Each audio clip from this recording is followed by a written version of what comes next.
ನಮಸ್ಕಾರ ಎಲ್ಲರಿಗೂ, welcome to my YouTube channel.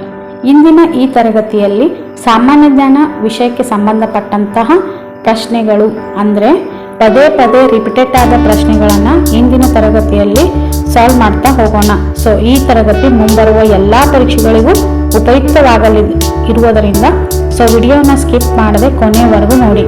ಇಂದಿನ ತರಗತಿಯ ಮೊದಲ ಪ್ರಶ್ನೆ ಹೀಗಿದೆ: ಭಾರತದ ಸಂವಿಧಾನವು ತನ್ನ ನಾಗರಿಕರಿಗೆ ಧರ್ಮ ಸ್ವಾತಂತ್ರ್ಯದ ಹಕ್ಕನ್ನು ಯಾವ ಅನುಚ್ಛೇದದ ಪ್ರಕಾರ ನೀಡಿದೆ?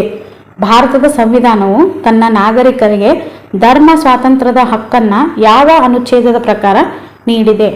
ಸೊ ಈ ಪ್ರಶ್ನೆಗೆ ಸರಿಯಾದ ಉತ್ತರ ಆಪ್ಷನ್ 2, 25ರಿಂದ 28. ನೆಕ್ಸ್ಟ್ ಪ್ರಶ್ನೆ. ಸೊ ಎರಡನೇ ಪ್ರಶ್ನೆ: ಲೋಕಸಭೆಯ ಸದಸ್ಯರಾಗ ಬಯಸುವ ಅಭ್ಯರ್ಥಿಯು ವಯಸ್ಸು ಡ್ಯಾಶ್ಗಿಂತ ಕಡಿಮೆ ಇರಬಾರದು.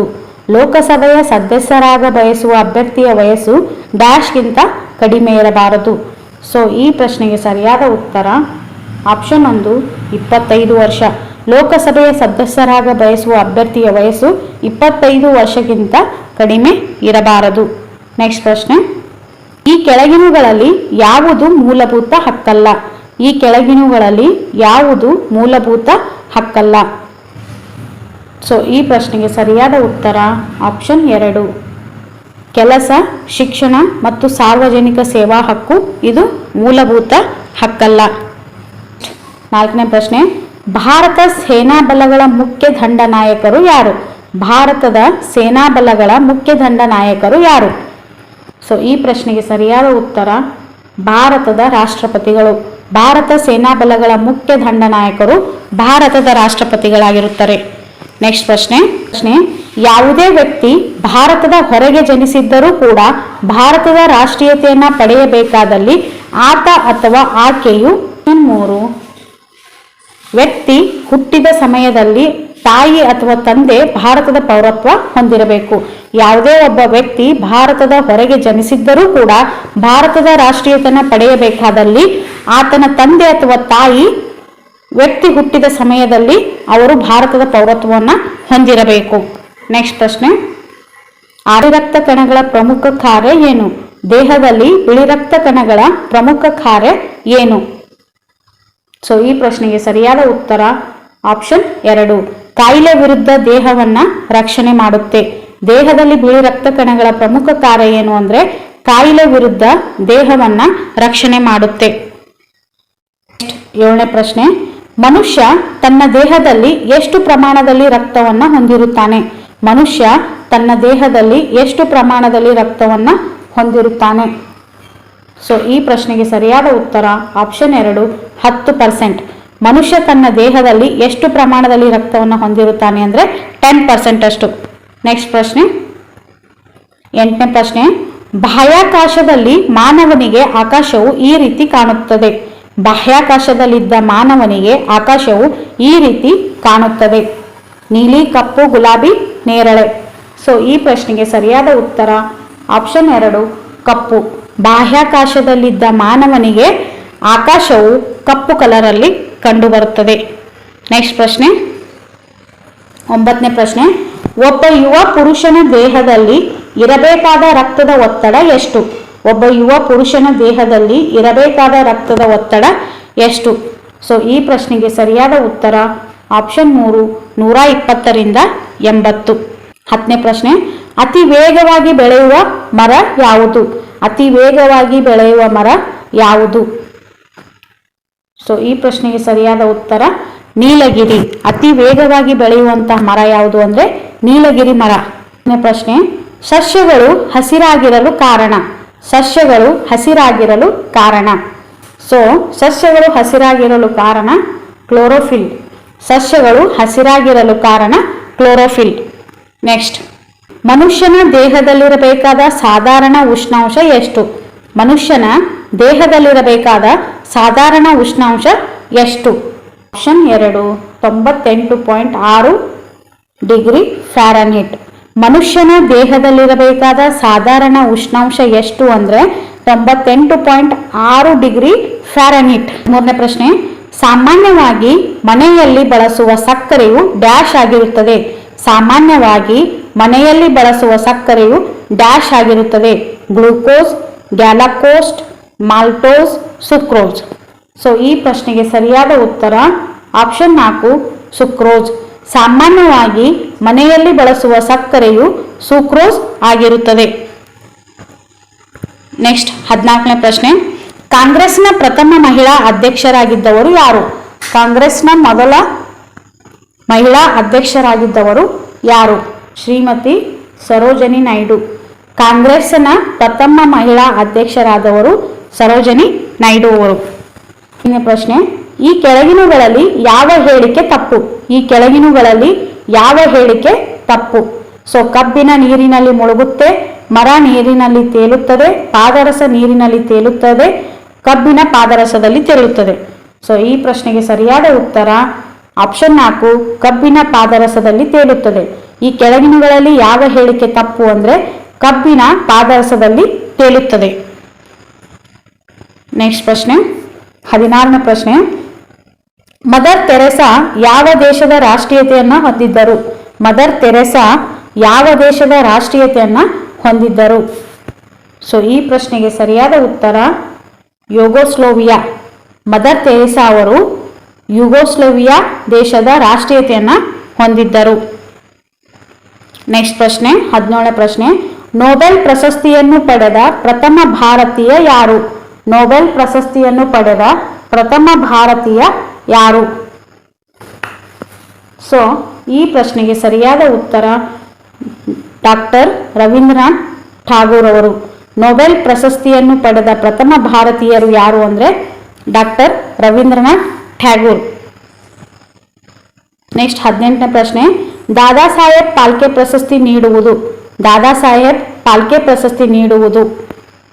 ದಾದಾ ಸಾಹೇಬ್ ಫಾಲ್ಕೆ ಪ್ರಶಸ್ತಿಯನ್ನ ಭಾರತೀಯ ಚಲನಚಿತ್ರ ರಂಗಕ್ಕೆ ನೀಡುವ ಕೊಡುಗೆಯಾಗಿದೆ. ದಾದಾ ಸಾಹೇಬ್ ಫಾಲ್ಕೆ ಪ್ರಶಸ್ತಿ ಯಾವುದ ಕಾರಣಕ್ಕೆ ನೀಡ್ತಾರೆ ಅಂದ್ರೆ ಭಾರತೀಯ ಚಲನಚಿತ್ರ ರಂಗಕ್ಕೆ ನೀಡುವಂತಹ ಕೊಡುಗೆಯಾಗಿದೆ. ನೆಕ್ಸ್ಟ್ ಪ್ರಶ್ನೆ 19ನೇ ಪ್ರಶ್ನೆ. ಶೌರ್ಯಕ್ಕಾಗಿ ಭಾರತದಲ್ಲಿ ನೀಡುವ ಅತ್ಯುನ್ನತ ಪ್ರಶಸ್ತಿ ಯಾವುದು? ಶೌರ್ಯಕ್ಕಾಗಿ ಭಾರತದಲ್ಲಿ ನೀಡುವ ಅತ್ಯುನ್ನತ ಪ್ರಶಸ್ತಿ ಯಾವುದು? ಸೊ ಈ ಪ್ರಶ್ನೆಗೆ ಸರಿಯಾದ ಉತ್ತರ ಪರಮವೀರ ಚಕ್ರ. ಹಾಸಿಗೆಗೆ ತಲೆದಿಂಬು ಸರಿಯಾದರೆ ನೆಲಕ್ಕೆ ಡ್ಯಾಶ್ ಸರಿಯಾಗುತ್ತದೆ. ಹಾಸಿಗೆಗೆ ತಲೆದಿಂಬು ಸರಿಯಾದರೆ ನೆಲಕ್ಕೆ ಡ್ಯಾಶ್ ಸರಿಯಾಗುತ್ತದೆ. ಸೊ ಈ ಪ್ರಶ್ನೆಗೆ ಸರಿಯಾದ ಉತ್ತರ ಚಾಪೆ. ಹಾಸಿಗೆಗೆ ತಲೆದಿಂಬು ಸರಿಯಾದರೆ ನೆಲಕ್ಕೆ ಚಾಪೆ ಸರಿಯಾಗುತ್ತದೆ. ಭಾರತೀಯ ಅತ್ಯುತ್ತಮ ಗಣಕಯಂತ್ರ ಅಂದ್ರೆ ಸೂಪರ್ ಕಂಪ್ಯೂಟರ್ನ ಹೆಸರು ಏನು? ಭಾರತೀಯ ಅತ್ಯುತ್ತಮ ಗಣಕಯಂತ್ರ ಅಂದ್ರೆ ಸೂಪರ್ ಕಂಪ್ಯೂಟರ್ನ ಹೆಸರು ಏನು? ಸೊ ಈ ಪ್ರಶ್ನೆಗೆ ಸರಿಯಾದ ಉತ್ತರ ಆಪ್ಷನ್ 3 ಪರಂ. ಭಾರತೀಯ ಅತ್ಯುತ್ತಮ ಗಣಕಯಂತ್ರ ಯಾವುದು ಅಂದ್ರೆ ಪರಂ. ನೆಕ್ಸ್ಟ್ 22ನೇ ಪ್ರಶ್ನೆ. ತಲೆಬುರುಡೆ ಮಿದುಳಿಗೆ ಸರಿಯಾದರೆ ಬಾಯಿಗೆ ಡ್ಯಾಶ್ ಸರಿಯಾಗುತ್ತದೆ. ತಲೆಬುರುಡೆ ಮಿದುಳಿಗೆ ಸರಿಯಾದರೆ ಬಾಯಿಗೆ ಡ್ಯಾಶ್ ಸರಿಯಾಗುತ್ತದೆ. ಸೊ ಈ ಪ್ರಶ್ನೆಗೆ ಸರಿಯಾದ ಉತ್ತರ ನಾಲಿಗೆ. ತಲೆಬುರುಡೆ ಮಿದುಳಿಗೆ ಸರಿಯಾದರೆ ಬಾಯಿಗೆ ನಾಲಿಗೆ ಸರಿಯಾಗುತ್ತದೆ. ಕೂದಲು ಬೊಕ್ಕ ತಲೆಗೆ ಸರಿಯಾದರೆ ಸಸ್ಯಗಳಿಗೆ ಡ್ಯಾಶ್ ಸರಿಯಾಗುತ್ತೆ. ಕೂದಲು ಬೊಕ್ಕ ತಲೆಗೆ ಸರಿಯಾದರೆ ಸಸ್ಯಗಳಿಗೆ ಡ್ಯಾಶ್ ಸರಿಯಾಗುತ್ತೆ. ಸೊ ಈ ಪ್ರಶ್ನೆಗೆ ಸರಿಯಾದ ಉತ್ತರ ಬಂಜರು ಭೂಮಿ. ಕೂದಲು ಬೊಕ್ಕ ತಲೆಗೆ ಸರಿಯಾದರೆ ಸಸ್ಯಗಳಿಗೆ ಬಂಜರು ಭೂಮಿ ಸರಿಯಾಗುತ್ತೆ. ನೆಕ್ಸ್ಟ್ ಪ್ರಶ್ನೆ. ಪಕ್ಷಿ ಗಗನಕ್ಕಾದರೆ ಮೀನು ಡ್ಯಾಶ್. ಪಕ್ಷಿ ಗಗನಕ್ಕಾದರೆ ಮೀನು ಡ್ಯಾಶ್. ಸೊ ಮೀನಿಗೆ ಸರಿಯಾದ ಉತ್ತರ ನೀರು. ಪಕ್ಷಿ ಗಗನಕ್ಕಾದರೆ ಮೀನು ನೀರಿಗೆ ಸರಿಸಮಾನ. ಸೊ ಕಾವೇರಿ ನದಿಯ ಉಗಮ ಸ್ಥಾನ ಎಲ್ಲಿದೆ? ಕಾವೇರಿ ನದಿಯ ಉಗಮ ಸ್ಥಾನ ಎಲ್ಲಿದೆ? ಸೊ ಈ ಪ್ರಶ್ನೆಗೆ ಸರಿಯಾದ ಉತ್ತರ ಆಪ್ಷನ್ 1 ಕರ್ನಾಟಕ. ಕಾವೇರಿ ನದಿಯ ಉಗಮ ಸ್ಥಾನ ಎಲ್ಲಿದೆ ಅಂದ್ರೆ ನಮ್ಮ ನಾಡು ಕರ್ನಾಟಕದಲ್ಲಿದೆ. ಸೊ 26ನೇ ಪ್ರಶ್ನೆ. ಒಂದೇ ಇನ್ನಿಂಗ್ಸ್ನಲ್ಲಿ 10 ವಿಕೆಟ್ಗಳನ್ನು ಪಡೆದ ಭಾರತೀಯ ಬೌಲರ್ ಯಾರು? ಒಂದೇ ಇನ್ನಿಂಗ್ಸ್ನಲ್ಲಿ 10 ವಿಕೆಟ್ಗಳನ್ನು ಪಡೆದ ಭಾರತೀಯ ಬೌಲರ್ ಯಾರು? ಸೊ ಈ ಪ್ರಶ್ನೆಗೆ ಸರಿಯಾದ ಉತ್ತರ ಆಪ್ಷನ್ 2 ಅನಿಲ್ ಕುಂಬ್ಳೆ. ಒಂದೇ ಇನ್ನಿಂಗ್ಸ್ನಲ್ಲಿ 10 ವಿಕೆಟ್ಗಳನ್ನು ಪಡೆದಂತಹ ಭಾರತೀಯ ಬೌಲರ್ ಯಾರು ಅಂದರೆ ಅನಿಲ್ ಕುಂಬ್ಳೆ ಅವರು. ನೆಕ್ಸ್ಟ್ ಪ್ರಶ್ನೆ, ಈ ಕೆಳಗಿನವುಗಳಲ್ಲಿ ಯಾವ ಅದಿರು ಬಳ್ಳಾರಿ ಜಿಲ್ಲೆಯಲ್ಲಿ ಕಂಡುಬರುತ್ತೆ? ಈ ಕೆಳಗಿನವುಗಳಲ್ಲಿ ಯಾವ ಅದಿರು ಬಳ್ಳಾರಿ ಜಿಲ್ಲೆಯಲ್ಲಿ ಕಂಡುಬರುತ್ತೆ? ಸೊ ಈ ಪ್ರಶ್ನೆಗೆ ಸರಿಯಾದ ಉತ್ತರ ಆಪ್ಷನ್ 2 ಕಬ್ಬಿಣದ ಅದಿರು. ಇದು ಕಬ್ಬಿಣದ ಅದಿರು ಹೆಚ್ಚಾಗಿ ಬಳ್ಳಾರಿ ಜಿಲ್ಲೆಯಲ್ಲಿ ಕಂಡುಬರುವಂತಹ ಅದಿರಾಗಿದೆ. 28ನೇ ಪ್ರಶ್ನೆ, ಬಹಮನಿ ರಾಜರುಗಳ ರಾಜಧಾನಿಯಾಗಿದ್ದು ಯಾವುದು? ಬಹಮನಿ ರಾಜರುಗಳ ರಾಜಧಾನಿಯಾಗಿದ್ದು ಯಾವುದು? ಸೊ ಈ ಪ್ರಶ್ನೆಗೆ ಸರಿಯಾದ ಉತ್ತರ ಆಪ್ಷನ್ 3 ಗುಲ್ಬರ್ಗ. ಬಹಮನಿ ರಾಜರುಗಳ ರಾಜಧಾನಿಯಾಗಿದ್ದು ಗುಲ್ಬರ್ಗ. ಪ್ರಶ್ನೆ, ಯಕ್ಷಗಾನ ಸಂಬಂಧಿಸಿರುವುದು. ಯಕ್ಷಗಾನ ಸಂಬಂಧಿಸಿರುವುದು. ಸೊ ಈ ಪ್ರಶ್ನೆಗೆ ಸರಿಯಾದ ಉತ್ತರ ಯಕ್ಷಗಾನ ಅನ್ನೋದು ನಮ್ಮ ಕರ್ನಾಟಕಕ್ಕೆ ಸಂಬಂಧಿಸಿರುವುದು. ಯಕ್ಷಗಾನ ನಮ್ಮ ಕರ್ನಾಟಕಕ್ಕೆ ಸಂಬಂಧಿಸಿರುವುದು. ನೆಕ್ಸ್ಟ್ ಪ್ರಶ್ನೆ, 30ನೇ ಪ್ರಶ್ನೆ, ಕರ್ನಾಟಕದ ಕಲಬುರಗಿ ಜಿಲ್ಲೆ ಪ್ರಸಿದ್ಧಿಯಾಗಿರುವುದು ಯಾವುದಕ್ಕೆ? ಕರ್ನಾಟಕದ ಕಲಬುರಗಿ ಜಿಲ್ಲೆ ಪ್ರಸಿದ್ಧಿಯಾಗಿರುವುದು ಯಾವುದಕ್ಕೆ? ಸೊ ಈ ಪ್ರಶ್ನೆಗೆ ಸರಿಯಾದ ಉತ್ತರ ಆಪ್ಷನ್ 3 ಸಿಮೆಂಟ್ ಕೈಗಾರಿಕೆ. ಕರ್ನಾಟಕದ ಕಲಬುರಗಿ ಜಿಲ್ಲೆ ಪ್ರಸಿದ್ಧಿಯಾಗಿರುವುದು ಸಿಮೆಂಟ್ ಕೈಗಾರಿಕೆಗೆ. 8 ಗಂಟೆಯಿಂದ ರಾತ್ರಿ 8 ಗಂಟೆ ನಡುವೆ ಎಷ್ಟು ಸಾರಿ ಗಂಟೆ ಮುಳ್ಳು ಮತ್ತು ನಿಮಿಷದ ಮುಳ್ಳು ನೇರ ಗೆರೆಯನ್ನು ರಚಿಸುತ್ತದೆ? ಬೆಳಗ್ಗೆ 8 ಗಂಟೆಯಿಂದ ಹಾಗೂ ರಾತ್ರಿ 8 ಗಂಟೆ ನಡುವೆ ಎಷ್ಟು ಸಾರಿ ಗಂಟೆ ಮುಳ್ಳು ಮತ್ತು ನಿಮಿಷದ ಮುಳ್ಳು ನೇರ ಗೆರೆಯನ್ನು ರಚಿಸುತ್ತದೆ?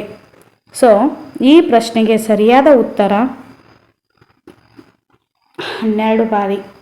ಈ ರೀತಿ ಗಂಟೆ ಮುಳ್ಳು ಹಾಗೂ ನಿಮಿಷದ ಮುಳ್ಳು ಎಷ್ಟು ಬಾರಿ ನೇರ ಗೆರೆಯನ್ನು ರಚಿಸುತ್ತದೆ ಅಂದರೆ 12 ಬಾರಿ ರಚಿಸುತ್ತದೆ. 8ರಿಂದ 8 ಗಂಟೆ ಅಂದರೆ 12 ತಾಸಿಗೆ. ಜೋಗ್ ಫಾಲ್ಸ್ ಇರುವುದು ಎಲ್ಲಿ? ಜೋಗ್ ಫಾಲ್ಸ್ ಇರುವುದು ಎಲ್ಲಿ? ಸೊ ಜೋಗ್ ಫಾಲ್ಸ್ ಇರುವುದು ಶರಾವತಿ ನದಿ. ಈ ಪ್ರಶ್ನೆಗೆ ಸರಿಯಾದ ಉತ್ತರ ಶರಾವತಿ ನದಿ. ನೆಕ್ಸ್ಟ್ ಪ್ರಶ್ನೆ, 33ನೇ ಪ್ರಶ್ನೆ, ಈ ಕೆಳಗಿನ ಯಾವ ಅಂಶ ತಪ್ಪು? ಈ ಕೆಳಗಿನ ಯಾವ ಅಂಶ ತಪ್ಪು? ಸೊ ಈ ಪ್ರಶ್ನೆಗೆ ಸರಿಯಾದ ಉತ್ತರ ಆಪ್ಷನ್ 3 ಮದುರೈ ಪ್ರದೇಶವನ್ನು ಪಲ್ಲವರು ಆಳಿದರು. ಮದುರೈ ಪ್ರದೇಶವನ್ನು ಪಲ್ಲವರು ಆಳಿದರು ಅನ್ನೋದು ತಪ್ಪಾದ ಹೇಳಿಕೆಯಾಗಿದೆ. ನೆಕ್ಸ್ಟ್ ಪ್ರಶ್ನೆ, 34ನೇ ಪ್ರಶ್ನೆ, ಮೊಟ್ಟ ಮೊದಲನೇ ಜಲವಿದ್ಯುತ್ ಶಕ್ತಿ ಸ್ಥಾವರವನ್ನು ಎಲ್ಲಿ ಸ್ಥಾಪಿಸಲಾಯಿತು? ಮೊಟ್ಟ ಮೊದಲನೇ ಜಲವಿದ್ಯುತ್ ಶಕ್ತಿ ಸ್ಥಾವರವನ್ನು ಎಲ್ಲಿ ಸ್ಥಾಪಿಸಲಾಯಿತು? ಸೊ ಈ ಪ್ರಶ್ನೆಗೆ ಸರಿಯಾದ ಉತ್ತರ ಆಪ್ಷನ್ 1 ಶಿವನ ಸಮುದ್ರ. ಮೊಟ್ಟ ಮೊದಲನೇ ಜಲವಿದ್ಯುತ್ ಶಕ್ತಿ ಸ್ಥಾವರವನ್ನು ಶಿವನ ಸಮುದ್ರದಲ್ಲಿ ಸ್ಥಾಪಿಸಲಾಯಿತು. ನೆಕ್ಸ್ಟ್ ಪ್ರಶ್ನೆ, 35ನೇ ಪ್ರಶ್ನೆ, ಬೆಂಗಳೂರು ಮತ್ತು ಮಂಗಳೂರು ಹೆಚ್ಚು ಕಮ್ಮಿ ಒಂದೇ ಅಕ್ಷಾಂಶದಲ್ಲಿ ಕಂಡುಬಂದರೂ ಮಂಗಳೂರಿಗಿಂತ ಬೆಂಗಳೂರಿನಲ್ಲಿ ಕಡಿಮೆ ಮಳೆಯಾಗುತ್ತದೆ ಏಕೆ? ಬೆಂಗಳೂರು ಮತ್ತು ಮಂಗಳೂರು ಹೆಚ್ಚು ಕಮ್ಮಿ ಒಂದೇ ಅಕ್ಷಾಂಶದಲ್ಲಿ ಕಂಡುಬಂದರೂ ಕೂಡ ಮಂಗಳೂರಿನಗಿಂತ ಬೆಂಗಳೂರಿನಲ್ಲಿ ಕಡಿಮೆ ಮಳೆಯಾಗುತ್ತದೆ. ಈ ಪ್ರಶ್ನೆಗೆ ಸರಿಯಾದ ಉತ್ತರ ಬೆಂಗಳೂರು ಸಮುದ್ರದಿಂದ ಬಹಳ ದೂರದಲ್ಲಿದೆ. ಬೆಂಗಳೂರು ಸಮುದ್ರದಿಂದ ಬಹಳ ದೂರದಲ್ಲಿದೆ. ಸೊ ಈ ಕೆಳಗಿನವುಗಳಲ್ಲಿ ಯಾವ ಜೋಡಿ ವ್ಯಕ್ತಿ ಮತ್ತು ಅವರ ಕ್ಷೇತ್ರಕ್ಕೆ ಸಂಬಂಧಿಸಿದಂತೆ ತಪ್ಪು? ಈ ಕೆಳಗಿನವುಗಳಲ್ಲಿ ಯಾವ ಜೋಡಿ ಮತ್ತು ವ್ಯಕ್ತಿ ಅವರ ಕ್ಷೇತ್ರಕ್ಕೆ ಸಂಬಂಧಿಸಿದಂತೆ ತಪ್ಪಾಗಿದೆ? ಸೊ ಈ ಪ್ರಶ್ನೆಗೆ ಸರಿಯಾದ ಉತ್ತರ ಕಿಶೋರಿ, ಅಹಂಕಾರ್, ತಬಲಾ ಅನ್ನೋದು ತಪ್ಪಾದ ಜೋಡಿಯಾಗಿದೆ. ಸೊ ನೆಕ್ಸ್ಟ್ ಪ್ರಶ್ನೆ, 37ನೇ ಪ್ರಶ್ನೆ, 2 ದೇಶಗಳ ಎಲ್ಲಕ್ಕಿಂತ ದೊಡ್ಡ ನಾಗರಿಕ ಪ್ರಶಸ್ತಿಗಳನ್ನು ಗಳಿಸಿದ ವ್ಯಕ್ತಿ ಯಾರು? 2 ದೇಶಗಳ ಎಲ್ಲಕ್ಕಿಂತ ದೊಡ್ಡ ನಾಗರಿಕ ಪ್ರಶಸ್ತಿಗಳನ್ನು ಗಳಿಸಿದಂತಹ ವ್ಯಕ್ತಿ ಯಾರು? ಸೊ ಈ ಪ್ರಶ್ನೆಗೆ ಸರಿಯಾದ ಉತ್ತರ ಆಪ್ಷನ್ 1 ಮೊರಾರ್ಜಿ ದೇಸಾಯಿ ಅವರು. 2 ದೇಶಗಳ ಎಲ್ಲಕ್ಕಿಂತ ದೊಡ್ಡ ನಾಗರಿಕ ಪ್ರಶಸ್ತಿಗಳನ್ನು ಗಳಿಸಿದ ವ್ಯಕ್ತಿ ಮೊರಾರ್ಜಿ ದೇಸಾಯಿ ಅವರು. ಭಾರತದಲ್ಲಿ ಯಾವ ನಾಯಕರು ಸತಿ ಪದ್ಧತಿಯನ್ನು ವಿರೋಧಿಸಿದರು? ಭಾರತದಲ್ಲಿ ಯಾವ ನಾಯಕರು ಸತಿ ಪದ್ಧತಿಯನ್ನು ವಿರೋಧಿಸಿದರು? ಸೊ ಈ ಪ್ರಶ್ನೆಗೆ ಸರಿಯಾದ ಉತ್ತರ ರಾಜಾರಾಮ್ ಮೋಹನ್ ರಾಯ್ ಅವರು. ರಾಜಾರಾಮ್ ಮೋಹನ್ ರಾಯ್ ಅವರು ಸತಿ ಪದ್ಧತಿ ವಿರೋಧ ಹೋರಾಡಿದರು. ಶ್ರೀಲಂಕಾದ ರಾಜಧಾನಿ ಯಾವುದು? ಶ್ರೀಲಂಕಾದ ರಾಜಧಾನಿ ಯಾವುದು? ಸೊ ಶ್ರೀಲಂಕಾದ ರಾಜಧಾನಿ ಯಾವುದು ಅಂದರೆ ಕೊಲಂಬೋ. ಶ್ರೀಲಂಕಾದ ರಾಜಧಾನಿ ಕೊಲಂಬೋ. ನೆಕ್ಸ್ಟ್ ವಿಗ್ರಹವನ್ನು ಕೆತ್ತಿಸಿದವರು ಯಾರು? ಶ್ರವಣಬೆಳಗೊಳದ ವಿಗ್ರಹವನ್ನು ಕೆತ್ತಿಸಿದವರು ಯಾರು? ಸೊ ಈ ಪ್ರಶ್ನೆಗೆ ಸರಿಯಾದ ಉತ್ತರ ಆಪ್ಷನ್ 1 ಚಾವುಂಡರಾಯ. ಶ್ರವಣಬೆಳಗೊಳದ ವಿಗ್ರಹವನ್ನು ಕೆತ್ತಿಸಿದವರು ಯಾರು ಅಂದರೆ ಚಾವುಂಡರಾಯ. ನೆಕ್ಸ್ಟ್ 42ನೇ ಪ್ರಶ್ನೆ, ಕರ್ನಾಟಕ ಸಂಗೀತದ ಪಿತಾಮಹನೆಂದು ಯಾರನ್ನು ಕರೆಯುತ್ತಾರೆ? ಕರ್ನಾಟಕ ಸಂಗೀತದ ಪಿತಾಮಹನೆಂದು ಯಾರನ್ನು ಕರೆಯುತ್ತಾರೆ? ಸೊ ಈ ಪ್ರಶ್ನೆಗೆ ಸರಿಯಾದವರು ಪುರಂದರದಾಸರು. ಕರ್ನಾಟಕದ ಸಂಗೀತ ಪಿತಾಮಹನೆಂದು ಪುರಂದರದಾಸರನ್ನು ಕರೆಯುತ್ತಾರೆ. 43ನೇ ಪ್ರಶ್ನೆ, ಉಡುಪಿಯ ಅಷ್ಟಮಠ ಸ್ಥಾಪಕರು ಯಾರು? ಉಡುಪಿಯ ಅಷ್ಟಮಠ ಸ್ಥಾಪಕರು ಯಾರು? ಸೊ ಈ ಪ್ರಶ್ನೆಗೆ ಸರಿಯಾದ ಉತ್ತರ ಆಪ್ಷನ್ 3 ಮಧ್ವಾಚಾರ್ಯರು. ಉಡುಪಿಯ ಅಷ್ಟಮಠ ಸ್ಥಾಪಕರು ಯಾರು ಅಂದರೆ ಮಧ್ವಾಚಾರ್ಯರು. ಮಹಾತ್ಮ ಗಾಂಧಿಯವರು ಅಧ್ಯಕ್ಷತೆ ವಹಿಸಿದಂತಹ ಬೆಳಗಾವಿ ಕಾಂಗ್ರೆಸ್ ಅಧಿವೇಶನ ಯಾವ ವರ್ಷದಲ್ಲಿ ಜರುಗಿತು? ಮಹಾತ್ಮ ಗಾಂಧಿಯವರು ಅಧ್ಯಕ್ಷತೆ ವಹಿಸಿದಂತಹ ಬೆಳಗಾವಿ ಕಾಂಗ್ರೆಸ್ ಅಧಿವೇಶನ ಯಾವ ವರ್ಷದಲ್ಲಿ ಜರುಗಿತು? ಸೊ ಈ ಪ್ರಶ್ನೆಗೆ ಸರಿಯಾದ ಉತ್ತರ 1924ರಲ್ಲಿ. 1924ರಲ್ಲಿ ಬೆಳಗಾವಿ ಅಧಿವೇಶನ ಜರುಗಿತು. ಅದರ ಅಧ್ಯಕ್ಷತೆಯನ್ನು ವಹಿಸಿದವರು ಮಹಾತ್ಮ ಗಾಂಧೀಜಿಯವರು. ನೆಕ್ಸ್ಟ್ ಪ್ರಶ್ನೆ 45ನೇ ಪ್ರಶ್ನೆ, ಈ ಕೆಳಗಿನ ಕರ್ನಾಟಕದ ಯಾವ ಸ್ಥಳವನ್ನು ವಿಶ್ವ ಪರಂಪರೆ ಸ್ಥಳವೆಂದು ಘೋಷಿಸಲಾಗಿದೆ? ಈ ಕೆಳಗಿನ ಕರ್ನಾಟಕದ ಯಾವ ಸ್ಥಳವನ್ನು ವಿಶ್ವ ಪರಂಪರೆಯ ಸ್ಥಳವೆಂದು ಘೋಷಿಸಲಾಗಿದೆ? ಸೊ ಈ ಪ್ರಶ್ನೆಗೆ ಸರಿಯಾದ ಉತ್ತರ ಹಂಪಿ. ಹಂಪಿ ಇದು ವಿಶ್ವ ಪರಂಪರೆ ಪಟ್ಟಿಗೆ ಸೇರಿದೆ. ಇತ್ತೀಚೆಗೆ ಹಳೆಬೀಡು ಕೂಡ ವಿಶ್ವ ಪರಂಪರೆ ಪಟ್ಟಿಗೆ ಸೇರ್ಪಡೆಯಾದಂತಹ ಸ್ಥಳವಾಗಿದೆ. ಕರ್ನಾಟಕ ಜಲಿಯನ್ ವಾಲಾಬಾಗ್ ಎಂದು ಕರೆಯಲ್ಪಡುವ ಸತ್ಯಾಗ್ರಹ ದುರಂತ ಸಂಭವಿಸಿದ್ದು ಯಾವ ಸ್ಥಳದಲ್ಲಿ? ಕರ್ನಾಟಕದ ಜಲಿಯನ್ ವಾಲಾಬಾಗ್ ಎಂದು ಕರೆಯಲ್ಪಡುವ ಸತ್ಯಾಗ್ರಹ ದುರಂತ ಸಂಭವಿಸಿದ ಯಾವ ಸ್ಥಳದಲ್ಲಿ? ಸೊ ಕರ್ನಾಟಕದ ಜಲಿಯನ್ ವಾಲಾಬಾಗ್ ಸ್ಥಳ ಅಂಥೇಳಿ ಆಪ್ಷನ್ 3 ವಿಧುರಾಶ್ವತ್ಥಕ್ಕೆ ಕರೆಯುತ್ತಾರೆ. ಕರ್ನಾಟಕದ ಜಲಿಯನ್ ವಾಲಾಬಾಗ್ ಎಂದು ಕರೆಯಲ್ಪಡುವಂತಹ ಸ್ಥಳ ಯಾವುದು ಅಂದರೆ ವಿಧುರಾಶ್ವತ್ಥ. ಕುಂಭಮೇಳ ಎಷ್ಟು ವರ್ಷಗಳಿಗೊಮ್ಮೆ ನಡೆಯುತ್ತದೆ? ಕುಂಭಮೇಳ ಎಷ್ಟು ವರ್ಷಗಳಿಗೊಮ್ಮೆ ನಡೆಯುತ್ತದೆ? ಸೊ ಈ ಪ್ರಶ್ನೆಗೆ ಸರಿಯಾದ ಉತ್ತರ ಆಪ್ಷನ್ 4 12. ಮೇಳ 12 ವರ್ಷಗಳಿಗೊಮ್ಮೆ ನಡೆಯುತ್ತದೆ. 48ನೇ ಪ್ರಶ್ನೆ, ಸೌರಮಂಡಲದಲ್ಲಿ ಒಟ್ಟು ಎಷ್ಟು ಗ್ರಹಗಳಿವೆ? ಸೌರಮಂಡಲದಲ್ಲಿ ಒಟ್ಟು ಎಷ್ಟು ಗ್ರಹಗಳಿವೆ? ಸೊ ಈ ಪ್ರಶ್ನೆಗೆ ಸರಿಯಾದ ಉತ್ತರ ಆಪ್ಷನ್ 4 8. ಸೌರಮಂಡಲದಲ್ಲಿ ಇರುವಂತಹ ಒಟ್ಟು ಗ್ರಹಗಳ ಸಂಖ್ಯೆ ಎಷ್ಟು ಅಂದರೆ 8. ನೆಕ್ಸ್ಟ್ 49ನೇ ಪ್ರಶ್ನೆ, ಭಾರತದಲ್ಲಿ ಉಪಗ್ರಹಗಳನ್ನು ನಿಯಂತ್ರಿಸುವ ಮುಖ್ಯ ಕೇಂದ್ರ ಎಲ್ಲಿದೆ? ಭಾರತದಲ್ಲಿ ಉಪಗ್ರಹಗಳನ್ನು ನಿಯಂತ್ರಿಸುವಂತಹ ಮುಖ್ಯ ಕೇಂದ್ರ ಎಲ್ಲಿದೆ? ಸೊ ಈ ಪ್ರಶ್ನೆಗೆ ಸರಿಯಾದ ಉತ್ತರ ಹಾಸನ. ಭಾರತದಲ್ಲಿ ಉಪಗ್ರಹಗಳನ್ನು ನಿಯಂತ್ರಿಸುವಂತಹ ಸ್ಥಳ ಎಲ್ಲಿದೆ ಅಂದರೆ ಹಾಸನದಲ್ಲಿದೆ. ನೆಕ್ಸ್ಟ್ 50ನೇ ಪ್ರಶ್ನೆ, ಭಾರತದ ಪ್ರಥಮ ಉಪಗ್ರಹ ಆರ್ಯಭಟವನ್ನು ಯಾವ ಸ್ಥಳದಿಂದ ಉಡಾವಣೆ ಮಾಡಲಾಯಿತು? ಭಾರತದ ಪ್ರಥಮ ಉಪಗ್ರಹವಾದಂತಹ ಆರ್ಯಭಟವನ್ನು ಯಾವ ಸ್ಥಳದಿಂದ ಉಡಾವಣೆ ಮಾಡಲಾಯಿತು? ಸೊ ಈ ಪ್ರಶ್ನೆಗೆ ಸರಿಯಾದ ಉತ್ತರ ಆಪ್ಷನ್ 1 ಕೇಫ್ ಕೆನಡಿ.